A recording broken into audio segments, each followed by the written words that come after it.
Retirement के बाद की यह मेरी पहली बारिश थी। नौकरी की व्यस्तता के बीच मैंने कभी यह सोचा ही नहीं कि शीतल घर पर कितना कुछ करती है। मौसम के हर बदलाव तो उसके हाथों से बनी रसोई से ही होते। हर मौसम में वह सबका ख्याल रखती थी। बारिश का आनंद लेता मैं सोच रहा था कि क्या यह बारिश सिर्फ मेरी है, उसकी नहीं। मैं बालकनी में बैठा अखबार पढ़ ही रहा था कि बारिश आ गई।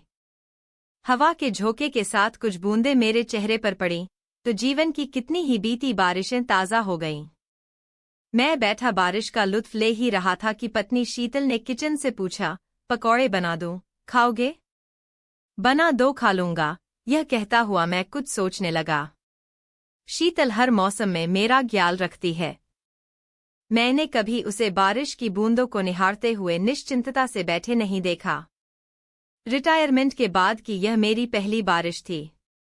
नौकरी की व्यस्तता के बीच मैंने कभी यह सोचा ही नहीं कि शीतल घर पर कितना कुछ करती है।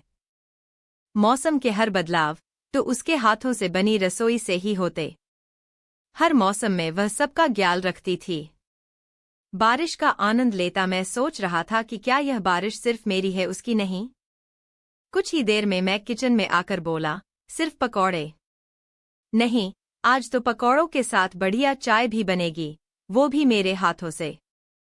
हैरानी भरी निगाहों से शीतल मेरी ओर देखते हुए बोली, तबीयत तो ठीक है न आपकी शुक्ला जी? आप और चाय? आज तक पानी भी उबाला है आपने? नहीं उबाला तो क्या, जब जागो तभी सवेरा।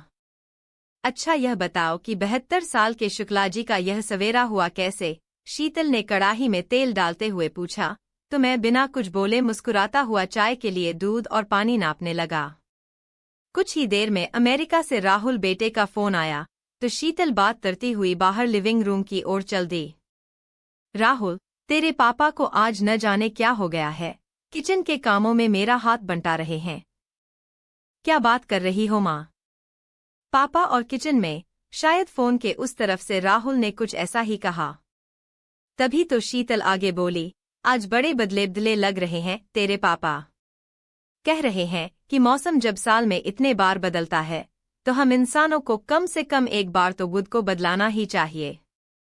शीतल अपने बेटे से बातें करती रही। वहां उनकी बातें लंबी चलती रहीं और यहाँ मेरे हाथ तेज चलते रहे। जब तक शीतल किचन में वापस आई तब तक मैंने पकौड़ों के लिए प्याज, पालक, हरी मिर्च, हरा धनिया सब काट लिया था। चाय भी लगभग उबल ही चुकी थी।